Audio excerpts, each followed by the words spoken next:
देवस्य धीमहि धियो यो नः प्रचोदयात्। कमर सीधी कर लें, दोनों हाथ गोद में रखें। आइए हम सब एक बार सूर्य का प्रकाश अपने रोम रोम में कण कण में समाहित करें। प्रार्थना करें कि हमारी बुद्धि सन्मार्ग की ओर चले। गायत्री मंत्र तो कई बार बोला होगा, पर 1-1.5 मिनट के लिए प्रार्थना करें कि हमारे अंदर रोम रोम में कण कण में वो प्रकाश प्रवाहित हो और हम अंदर से बाहर तक एक तरह से पारदर्शी होते चले जाएं। पारदर्शी अर्थात सूर्य का प्रकाश हमारे अंदर की कालिक को, हमारे अंदर के कुहासे को, हमारे अंदर के द्वेष को, हमारे क्रोध को, हमारे जो अंतर्द्वंद चलते हैं, असमंजस चलते रहते हैं, अब करूं कि नहीं करूं, कब करूं, क्या करूं, ये जो अंतर्द्वंद हैं इनको मिटा दे और हम अंदर से बाहर तक प्रकाशवान हो जाए। प्रकाश जब अंदर से प्रकाशित होता है तो पूरा के पूरा अंदर का सूर्य भी, अंतर जगत का सूर्य भी प्रकाशित होने लगता है। हृदय आकाश में सूर्य प्रकाशित होने लगता है, मस्तिष्क के आकाश में सूर्य प्रकाशित होने लगता है। प्रार्थना करें कि हे प्रभु हमें उज्जवल भविष्य की ओर ले चलें। हे प्रभु कितनी भी नेगेटिविटी आ जाए समाज में, कितने भी अवरोध आ जाए, पर हमारी बुद्धि को कभी भी आप गलत दिशा मत जाने दीजिएगा, हमेशा सही दिशा में जाने दीजिएगा। जब भी भगवान किसी को अनुदान देता है तो सद्बुद्धि देता है, हमें सद्बुद्धि का अनुदान आप निरंतर देते रहना। इस भावना के साथ गायत्री मंत्र। ओम भूर्भुवः स्वाहा तत्सवितुर्वरेण्यं भर्गो देवस्य धीमहि धियो यो नः प्रचोदयात्। ओम गुरुर्ब्रह्मा गुरुर्विष्णु गुरुरेव महेश्वरः गुरुः साक्षात् परब्रह्म तस्मै श्री गुरुवे नमः। अखण्डमण्डलाकारं व्याप्तं येन चराचरं तत्पदं दर्शितं येन तस्मै श्री गुरुवे नमः। मातृवत् लालयित्री च पितृवत् मार्गदर्शिका नमोस्तु गुरुसत्तायै श्रद्धा प्रज्ञायुताचया श्रद्धा प्रज्ञायुताचया। परम पूज्य गुरुदेव और परम वंदनीय माता जी की सूक्ष्म उपस्थिति में विभिन्न स्थानों से आए हुए हमारे देवतुल्य भाइयों, देवी स्वरूपा बहनों, शक्ति स्वरूपा माताओं, युवा साथियों, भारत के कोने कोने से आई हुई युवा शक्ति। युवा का अर्थ होता है वो व्यक्ति जो बिना किसी पूर्वाग्रह के काम करे, बिना किसी कंडीशन को मन में लाए, बिना किसी प्रकार की इनहिबिशंस को, किसी प्रकार की शर्तों को मन में लाए कि ऐसा होगा तो मैं काम करूंगा, ऐसा होगा तो मैं मिशन के लिए जीऊंगा, इससे ऐसा होगा तो मैं करूंगा। यदि हम लोगों के मन में एक आदर्श कोई आए तो वो आदर्श हमारे दिमाग में हमेशा परम पूज्य गुरुदेव आना चाहिए कि परम पूज्य गुरुदेव ने जो हमें एक स्वरूप दिखाया उसको हम कैसे अपने जीवन में उतारें। युवा कौन, सबसे पहला बिंदु है वह है युवा कौन। युवा कौन हो सकता है? युवा वही व्यक्ति हो सकता है जिसके मन में अंदर से बाहर तक एक आदर्श हो, एक मर मिटने का जज्बा हो, साहस हो। सबसे पहले अपनी अनंत क्षमताओं की जानकारी हो कि कितना कुछ जखीरा अपने अंदर भरा पड़ा है। युवा वो व्यक्ति होता है जिसके अंदर अनंत क्षमताएं भरी पड़ी हैं, पर वो अनंत क्षमताओं को जानता नहीं है। इमेंस पोटेंशियल जो डिविनिटी भरी पड़ी है उसको पहचानता नहीं है। परम पूज्य गुरुदेव ने युवा शक्ति को पहचाना, अपने आप को पहचाना, और अपने आप को पहचान करके उन्होंने कहा युवा चेतना तुम हिमालय शिखर हो। अपने आप को पहचानो। हिमालय का मतलब होता है हमेशा ऊंचाई, पीक पर जाओ हमेशा। सोचो तो पीक की सोचो, नीचे की नहीं, छोटे मोटे लेवल की बात नहीं, सोचो तो ऊंचाई की बात सोचो। युवा चेतना तुम हिमालय शिखर हो। युवा वह जिसमें प्राण ऊर्जा है, युवा वह जिसमें साहस संकल्प है, और युवा वह जो कुछ कर गुजरने की सामर्थ्य रखता है। पर युवा निष्क्रिय नहीं बैठ सकता। सबसे बड़ी परिभाषा यह है कि युवा निष्क्रिय नहीं बैठ सकता। ऊर्जा है तो वो सक्रिय रहेगी, निष्क्रिय नहीं हो सकती कभी। तो अगर युवा ऊर्जा की बात कर रहे हैं, युवा शक्ति की बात कर रहे हैं, तो शक्ति कभी निष्क्रिय नहीं रह सकती। यौवन ऊर्जा का जो शिखर है वो एक प्रकार से कहा जाए कि ऊर्जा जो शरीर के अंदर होती है या मन में होती है, उसका परम शिखर अगर कोई है तो यौवन। उद्दाम वेग, अंदर से बाहर तक फूट फूट के निकलता है चेहरे के ऊपर प्रतिभा के रूप में, हमारे चेहरे पर छाए हुए सौंदर्य के रूप में, हमारे अंदर जो कुछ साहस के साथ कुछ कर गुजरने का जो मादा है उसके रूप में ढेर सारी शक्तियां जो आपने आप कॉमनवेल्थ गेम में भी बहुत सारे लोगों को देखा कि हमारे हरियाणा के गांव से आई हुई लड़कियां, दूर रांची के और धनबाद से निकली हुई एक ऑटो रिक्शा चलाने वाली की लड़की, ये सारी की सारी प्रतिभाएं न जाने का सोई पड़ी थी और मौका लगा तो वो निकल के आ गई और स्वर्ण पदक भारत के लिए लेके आई। राष्ट्रसंघ हो सकता है कहीं विवाद में पड़ा हो, परंतु हमारे ये बच्चे जो जिनको कोई नहीं जानता था, नारी शक्ति जिस जगह सम्मान के नाम पर और खाप के माध्यम से जो एक प्रकार से ऑनर किलिंग हो रही थी, उस क्षेत्र में तो एक संजीवनी बन के आई हमारी नारी शक्ति। चक्का फेंक, डिस्कस थ्रो, और नारी शक्ति को ऐसा लगा कि वास्तव में इन लोगों ने जो करके दिखाया उससे हमें अब और ज़्यादा बढ़ावा मिलेगा। खाप के लोगों ने, पंचायत के लोगों ने, हरियाणा के लोगों ने बैठकर मीटिंग की और उन्होंने कहा कि हम सबसे पहले तो क्या दे सकते हैं, हरियाणा के जो किसान लोग हैं उन्होंने कहा सबसे पहले तो हम 1-1 टिन घी का भिजवाएंगे इनके यहाँ, या हमारी बच्चियाँ जो हैं घी खाएं, शुद्ध घी खाएं और शुद्ध घी की सप्लाई इनकी निरंतर चालू रखेंगे, पहली बात। दूसरी बात उन्होंने कहा अब किसी लड़की को कोई नहीं मारेगा, अब किसी लड़की का किसी तरह से हम लोग वध नहीं होने देंगे। तीसरा ये कि इन्होंने स्वर्ण दिलाया है तो इनको हर तरह से बढ़ावा देने के लिए पूरी की पूरी पंचायत हमारा काम करेगी। ये हमारी अंदर की प्रतिभा का जो शिखर पे निकलने वाला हिस्सा है वो ऐसे निकलता है। यौवन एक ऐसी अवस्था है जिसमें कि ऊर्जा पीक पे होती है।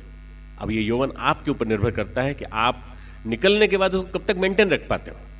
आप चाहो तो 70 साल तक, 80 साल तक, श्रीपाद दामोदर सातवलेकर थे, उन्होंने 50 साल की उम्र में संस्कृत सीखी, 70 साल की उम्र में वेद का उपनिषद का अनुवाद करना चालू किया और उसके बाद फिर वो श्री अरविंद आश्रम के यहाँ चले गए पांडिचेरी। उनसे पूछा किसी ने क्या सीखने आया, बोले ध्यान सीखने आया हूँ। उम्र कितनी है? 82 साल। अरे क्या करोगे ध्यान सीख के, अब तो भाई उम्र जाने की हो गई। तो बोले नहीं, ध्यान सीखो। बिल्कुल बच्चों की तरह से उन्होंने ध्यान सीखा और 5 साल 6 साल वहाँ रहे वो। मित्रों, युवा वो होता है जो कभी भी सीखने से मना नहीं करता, हमेशा सीखता रहता है, वो युवा है। हमेशा सीखने के लिए तैयार हो वो युवा। ये यौवन जो है वो अंदर से बाहर तक सीखने की लगन, अंदर से बाहर तक कुछ कर दिखाने की लगन, अंदर से बाहर तक एक ऐसी खलबली जो चैन से न बैठने दे, सपने ही सपने देखने का मन करे, हमेशा सपने सपने। यौवन में एक प्रॉब्लम होती है कि वो अब कुछ न कुछ करना है तो कुछ अस्त व्यस्त भी कर देता है, भटकाव भी आ जाता है। तो उस युवा शक्ति को युवा शक्ति ही संभाल सकती है। जब संतुलित व्यवस्थित युवा शक्ति आएगी तो वो उस ऊर्जा को, जो युवा शक्ति गड़बड़ा रही है, उसको संभालने का काम वही करेगी। इसलिए युवा कौन, सबसे पहली परिभाषा हमारे मन में आनी चाहिए। युवा वो जो वायु की गति से तेज चलने की सामर्थ्य रखता हो, पर अंधड़ आंधी झंझावात में अपनी शक्ति नष्ट न करे, बल्कि सही हवा बहाए, सही दिशा में ले जाए, सकारात्मक चिंतन की ओर ले जाए। और जब आज़ादी की हवा चली थी तो आज़ादी की दिशा में ले गए। जब स्वामी विवेकानंद की हवा चली थी तो स्वामी विवेकानंद उसको लेके चले गए, न जाने कितने लोग उसमें जुड़ते चले गए। और जब परम पूज्य गुरुदेव की आंधी आई 1947 के बाद, तो मित्रों आज लाखों करोड़ों युवा इस आंधी से जुड़ रहे हैं और न जाने कहाँ से कहाँ तक इसको पहुँचा कर रहे हैं। ये वो ऊर्जा है जिस ऊर्जा को पहचानना जरूरी है। इस ऊर्जा को यदि आपने अंदर पहचान लिया कि ये ऊर्जा हर एक के अंदर है। किसी को लग सकता है डॉक्टर साहब कह रहे हैं कि यौवन में ऊर्जा चरम शिखर पे होती है, तो हम तो अब 50 की हो गए, हम तो 60 साल के हो गए।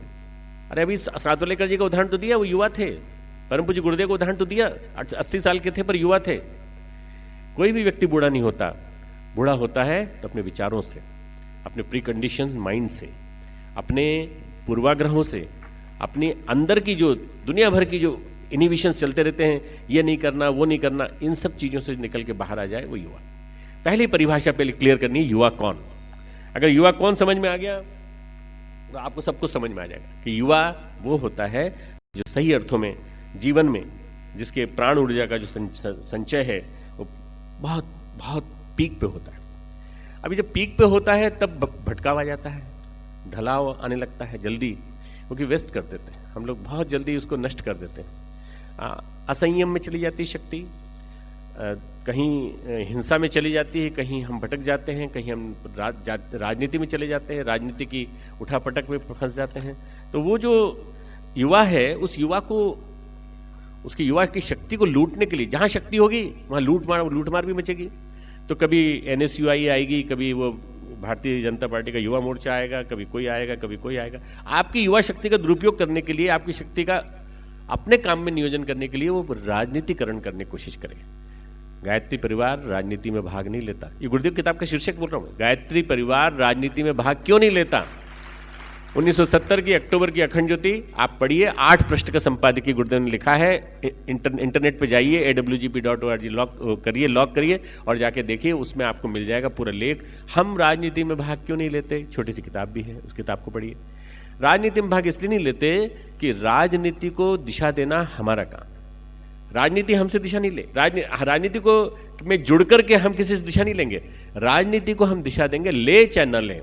तो युवा जब राजनीति में जाता है तो राजनीति के दलदल में फंस जाता है, उस दलदल से हमें निकालना है, युवा को फंसने से बचाना। इसलिए ध्यान रखिएगा कि युवा कभी भी किसी भी स्थिति में जो भी काम करेगा वो भटकाव में जाने वाला नहीं करेगा, फिसलन वाला काम नहीं करेगा। सबसे पहले हम अपनी ऊर्जा को पहचानें, और जब ढलाव आए, प्रौढ़ावस्था में ढलाव आ जाता है, एक ऐसी उम्र आती है जबकि चलने में दिक्कत, घुटना का साथ नहीं देता। रोज व्यायाम किया होता और रोज चले होते तो शायद घुटना भी साथ देता, पर घुटने का आपने साथ नहीं दिया तो घुटना आपका साथ नहीं देता, चलने नहीं देता, दिक्कत आ जाती है, पीठ में दर्द हो जाता है। शरीर एक के साथ धर्म जुड़ा हुआ है कि शरीर बूढ़ा होगा निश्चित रूप से, पर शरीर बूढ़ा हो जाए पर मन बूढ़ा नहीं होने देना चाहिए, मन जवान होना चाहिए, सब सतत बने रहना चाहिए। गुरुदेव अपने साथ एक ही गायक लेके चलते थे, सीधी के हमारे पांडे जी थे, वो चलते थे और खड़े होकर के माइक पे खड़े होकर के वो ऐसे ऊंचा हाथ करके, उनको गुरुदेव ने ट्रेन किया था, ऊंचा हाथ करके गाते थे, बुढ़ापा आ गया कैसे जवानी क्यों नहीं आई, बुढ़ापा आ गया कैसे जवानी क्यों नहीं। एक गुरुदेव का गीत चलता था, ये नहीं कि हमारे ढेर सारे गीत अभी हमने जो कराए ना ऐसे गीत चलते हो, एक गीत उसके बाद गुरुदेव का लेक्चर, एक गीत गुरुदेव का लेक्चर, दीक्षा इसी के साथ साथ। क्यों? गुरुदेव जवान थे और गुरुदेव सबको जवान चाहते थे। गुरुदेव से जुड़े हुए हर व्यक्ति का फर्ज है कि वो जवान बना रहे, गुरुदेव जैसा बना रहे, बूढ़ा होने की कोशिश न करें। बूढ़ा होने की कोशिश एक प्रकार से गुरुदेव के साथ विश्वासघात है, इसलिए बूढ़ा नहीं होना है किसी को भी। अब वो बूढ़ा होना बूढ़ा नहीं होना वो वाला परिप्रेक्ष्य मत लेना, वो उस वाले अर्थ में मत लेना जिस अर्थ में हम लोग बात करते हैं कि साहब अभी तो मैं जवान हूं, डॉक्टर साहब ने कह दिया है तो अब तो मैं कुछ भी कर सकता हूं। नहीं, कुछ नहीं कर सकते, गड़बड़ नहीं करोगे, किस तरह की इधर आंख वाँख नहीं चलाओगे, कितने तरह के नैन नहीं मटकाओगे। वो बुढ़ापा जो है अपने विचारों में वो परिपक्वता होनी चाहिए और आपके चेहरे पर व्यक्तित्व पे वो ऊर्जा दिखाई पड़नी चाहिए, व्यक्तित्व में वो निखार दिखाई देना चाहिए कि हाँ आप सही अर्थों में आप वो हैं जो जिनके लिए परम पूज्य गुरुदेव ने लिखा है कि व्यक्तित्व को जो शक्तिशाली बनाए, व्यक्तित्व को जो चुंबकीय बना दे, अपना ऐसा मैग्नेटिक पर्सनालिटी बना दे, वो युवा। आज की समस्याएं भटके हुए युवाओं के कारण पैदा हुई हैं। आज जितनी भी समस्याएं दिखाई पड़ रही हैं, गलत प्रशिक्षण, एक प्रकार से कहा जाए तो बहाव जो है सृजन के बजाय ध्वंस की ओर जा रहा है।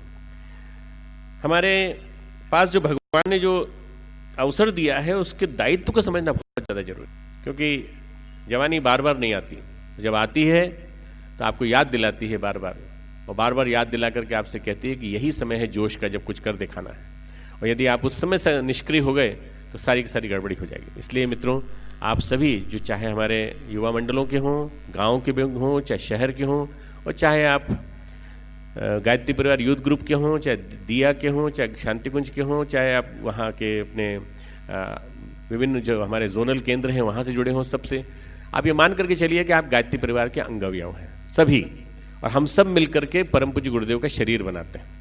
और जब शरीर बनाते हैं तो गुरुदेव का शरीर जब युवा है, गुरुदेव का मन जब युवा है, तो हमारे हर युवा को युवा ही बने रहना है, हर कार्यकर्ता को युवा ही बने रहना है। परम पूज्य गुरुदेव ने धर्म का आश्रय लिया, परम पूज्य गुरुदेव ने अध्यात्म मंच का आश्रय लिया, परंतु परम पूज्य गुरुदेव ने कभी ये नहीं चाहा कि सब के सब पीले कपड़े पहनकर जगह जगह चिमटा बजाते हुए, यज्ञ करते हुए, कमंडल हाथ में लेके चले। गुरुदेव ने कहा नहीं, मैं चाहता हूँ सक्रिय, मैं चाहता हूँ वो नौजवान जो राष्ट्र के लिए, पूरे विश्व के लिए निर्माण के लिए, युग के निर्माण के लिए, आगे आने के लिए युग निर्माणी बने और एक प्रकार से लोक सेवी बने।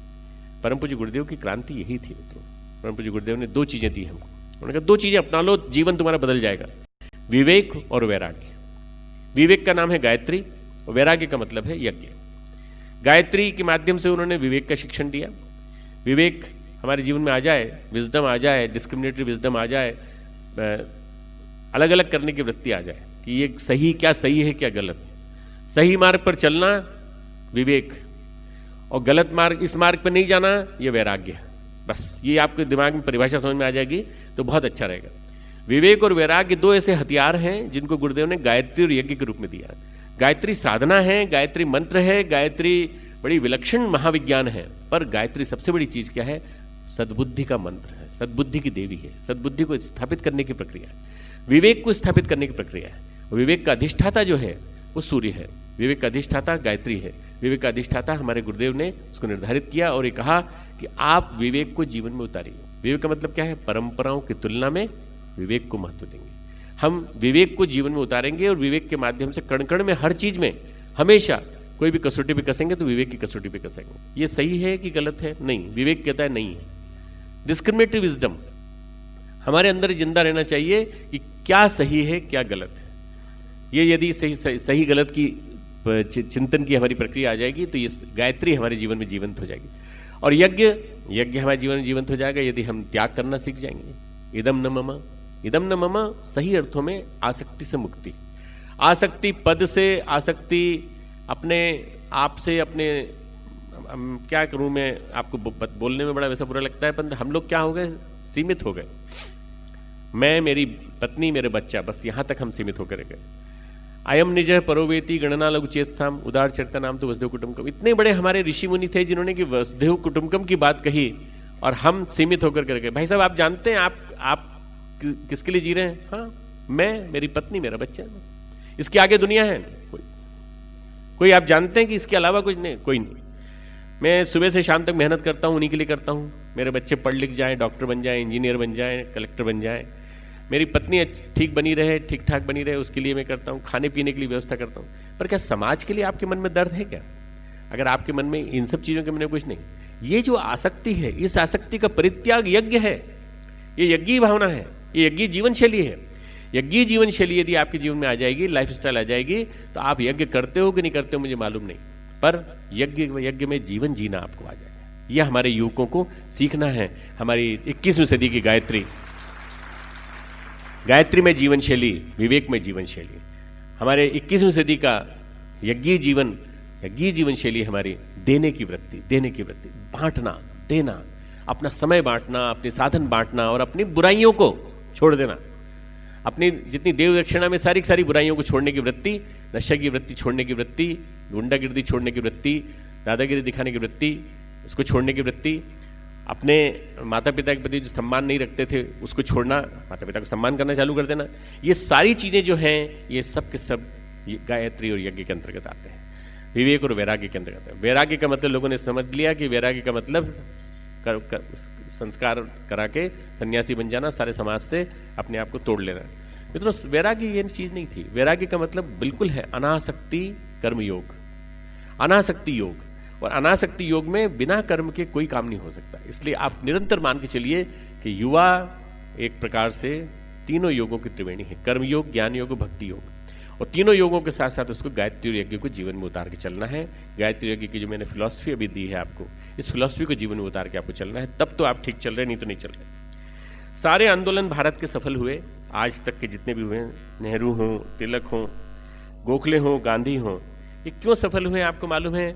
हमारे गुरु गोलवलकर जी, हमारे डॉक्टर हेडगेवार जी, हमारे जितने भी शहीद भगत सिंह, ये सब के सब यंग एज में जुड़ गए थे।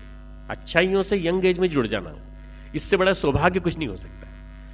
अच्छाइयों से जुड़ करके कुछ कर दिखाने का संकल्प ले लेना, इससे बड़ा सौभाग्य कुछ नहीं हो सकता। इन लोगों ने कम उम्र में बहुत कुछ कर दिया। स्वामी विवेकानंद, स्वामी आद्य शंकराचार्य 32 साल की उम्र में, आद्य शंकराचार्य 39 साल की उम्र में स्वामी विवेकानंद, और 23 साल, मुश्किल 17-18 साल की उम्र में संत ज्ञानेश्वर। ये लोग उदाहरण हैं कि जितनी भी क्रांतियां हुई हैं, जितने भी परिवर्तनकारी मूवमेंट हुए हैं, वो सारे के सारे इन्हीं लोगों के माध्यम से जो युवावस्था में काम करने में सक्रिय हुए हैं। तो युवावस्था हमें ऐसा मोड़ देती है जहां हम काम कुछ कर दिखा सकते हैं। मेरे पास एक नर्सरी है, देव संस्कृति विश्वविद्यालय। उस नर्सरी में मैं मास्टर प्लान तैयार कर रहा हूं, जिनके माध्यम से सारे देश में और सारे विश्व में एक क्रांति होने वाली आने वाले 10 साल के अंदर। इतना मैं आश्वासन देता हूं आपको ये बच्चे वो होंगे जो जहां जाएंगे वहां विस्फोट कर देंगे।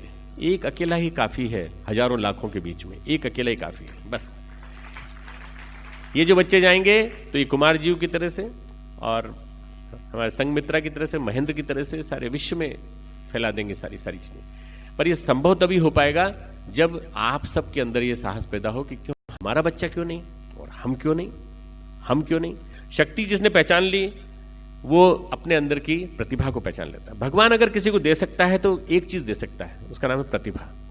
प्रतिभा दान परम सत्ता की तरफ से मिलता है।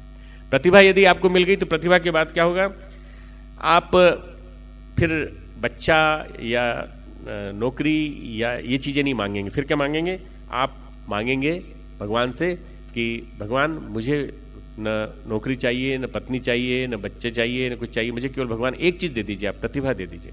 प्रतिभा कहते हैं एक्सीलेंस को, प्रतिभा कहते हैं अपने अंदर छिपे हुए खजाने को बटोर करके उसको लाने को, मलाई को तैर करके ऊपर आने का आमंत्रण गुरुदेव ने कहा था। दूध को उबालते हैं तो मलाई आ जाती है ऊपर, और जब मलाई आती है तो ऊपर तैरने लगती है, और जब मलाई ऊपर आ जाती है तो दिखाई पड़ती है।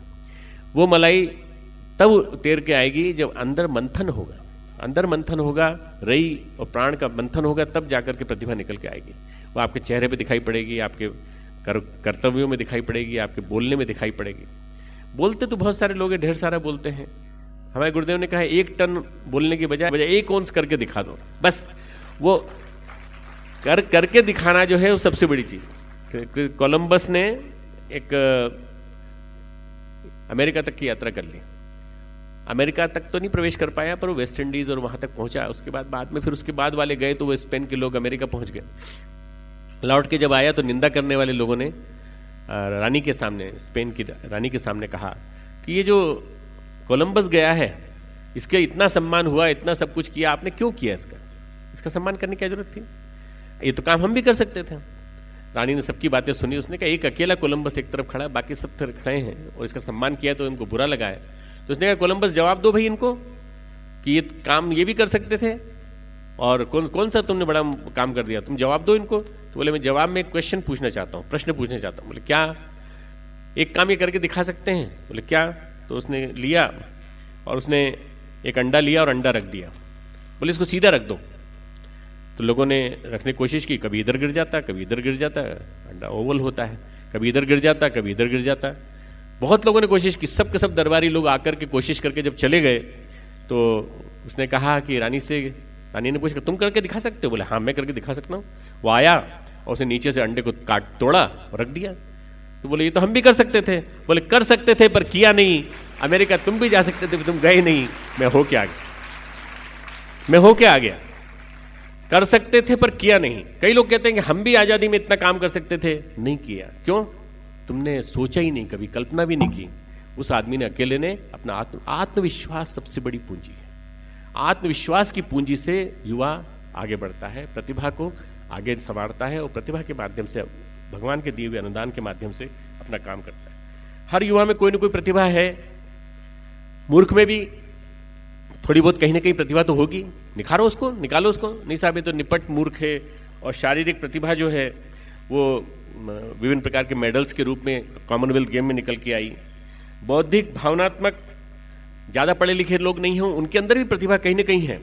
शारीरिक श्रम के माध्यम से प्रतिभा दिखाई पड़ती है। हर एक रूप में प्रतिभा का उपयोग आप जगह जगह कीजिए, अपनी प्रतिभा का, औरों का भी। अरे भाई हम तो इतना गरिष्ठ भाषण डॉक्टर साहब का चल रहा है, हम तो नहीं समझ पाए, तो हम क्या करें बताइए? अरे कुछ भी करो, पर करो, निठल्ले मत बैठे रहो, अकर्मण्य मत बैठो, करते रहो, कुछ ना कुछ करते रहो। जो करो वो उसके लिए दिशा ले लो, मार्गदर्शन ले लो।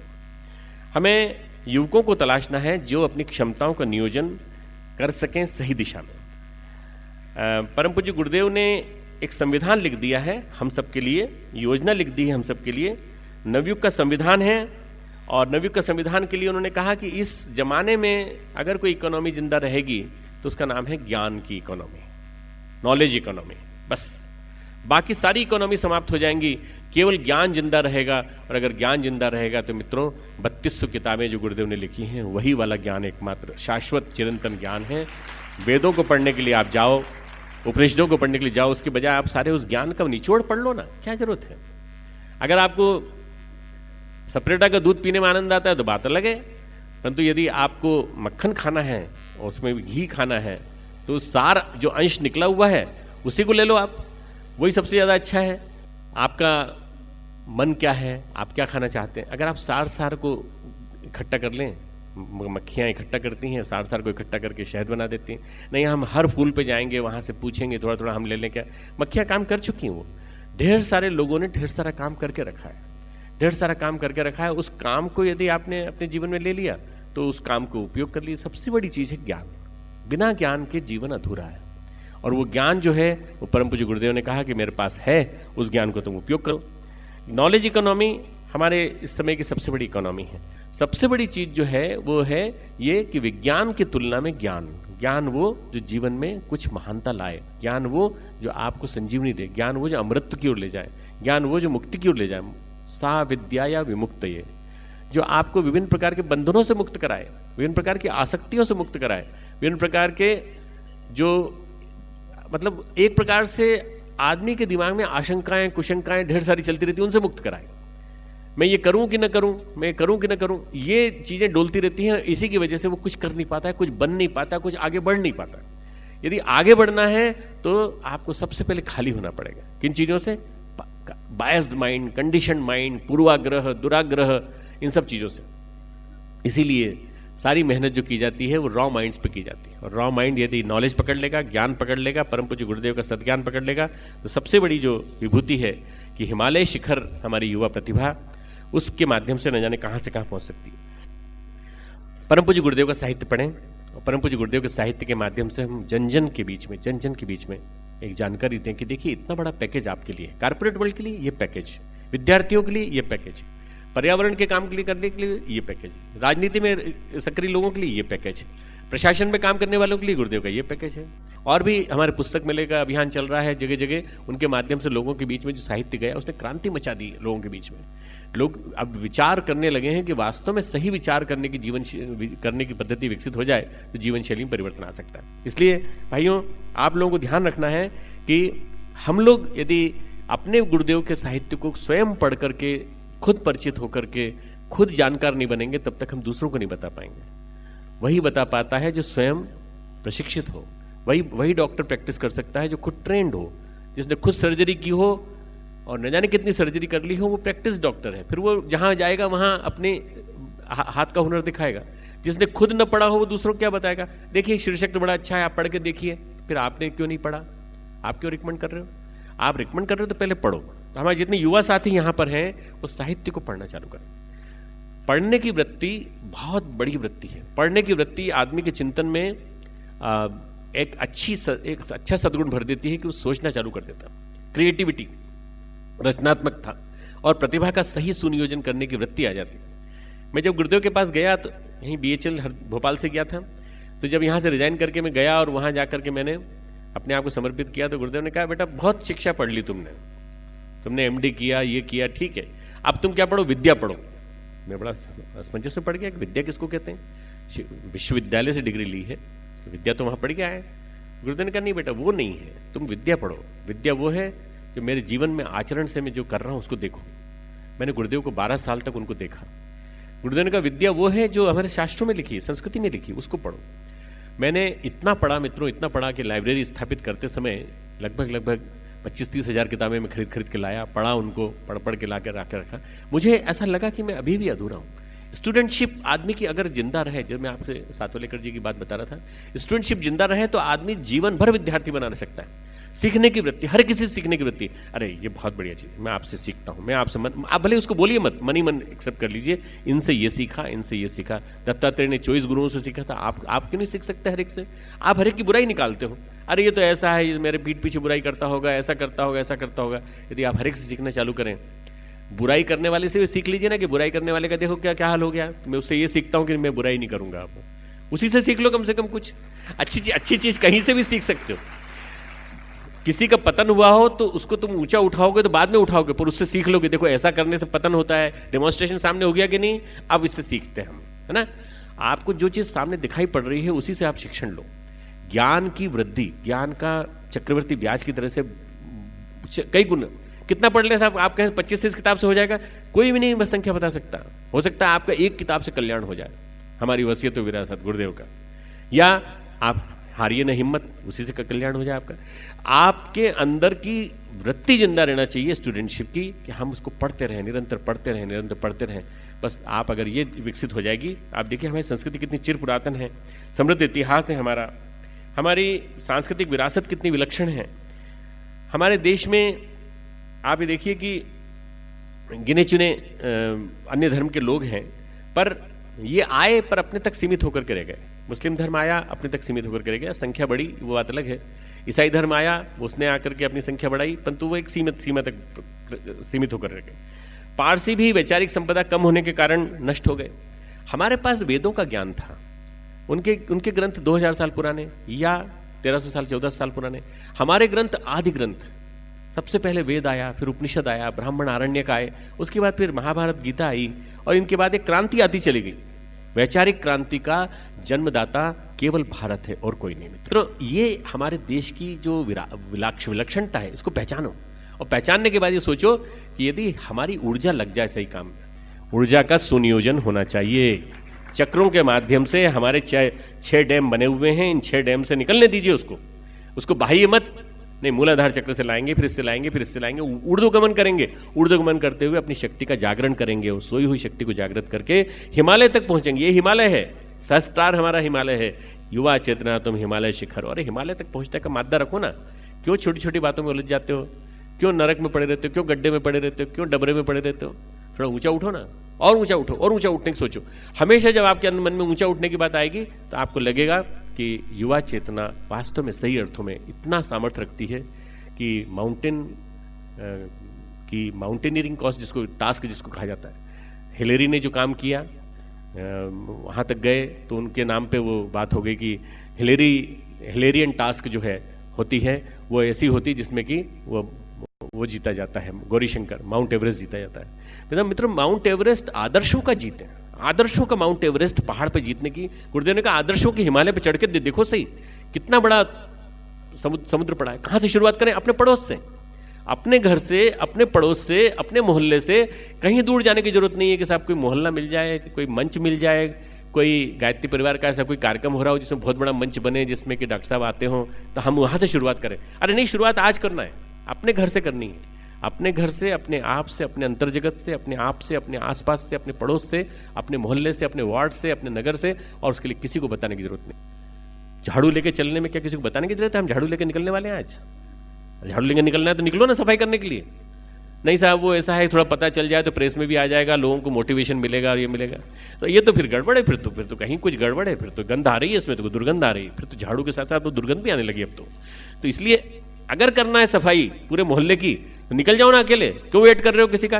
5 दिन तक अकेले करो, 6ठे दिन तुमको 5 साथी मिलेंगे, 7वें दिन तुमको 10 और मिलेंगे, फिर तुम देखना 50 और मिलेंगे, और साथ ही कारवां बढ़ता चला जाएगा। ये जो छोटे छोटे काम होते हैं, इन्हीं छोटे छोटे कामों से बड़े बड़े आंदोलन जन्म लेते हैं। छोटे छोटे कामों से बड़े बड़े आंदोलन जन्म लेते हैं। तो प्रतिभा तो है, प्रतिभा का नियोजन नहीं। इस प्रतिभा के नियोजन के लिए हम लोगों को काम करना है। हिमालय शिखर है, मुकुटमणि है, प्रहरी है, हमारी एक प्रकार से हमारी शान है। आघात प्रतिघात झेलता है हिमालय। उसी तरह युवाओं को भी आघात प्रतिघात झेलने के लिए तैयार रहना चाहिए। लोग निंदा करेंगे, बुराई करेंगे, अरे तुम कहाँ लग गए भाई।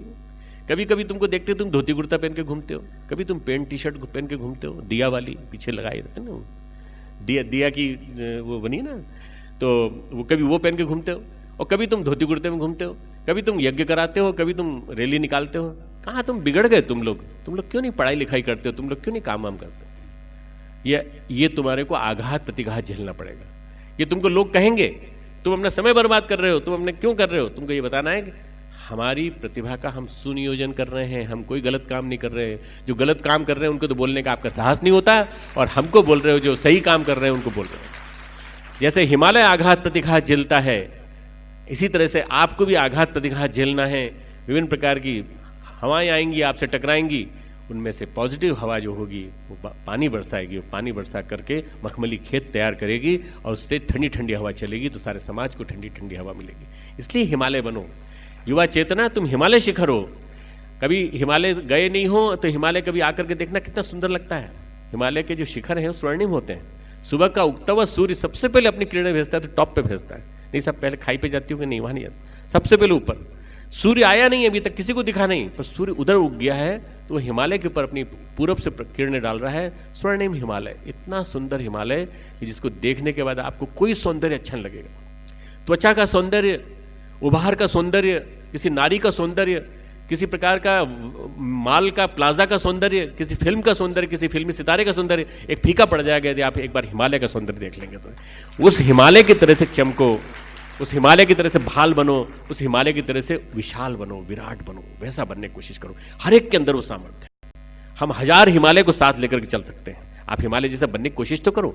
हिमालय अर्थात सर्वोच्च ऊंचाई, सर्वोच्च ऊंचाई, मैक्सिमम हाइट तक पहुंचने की कोशिश करो। और यदि वो आपके मन में आ गया तो आप न जाने क्या से कर सकते हैं।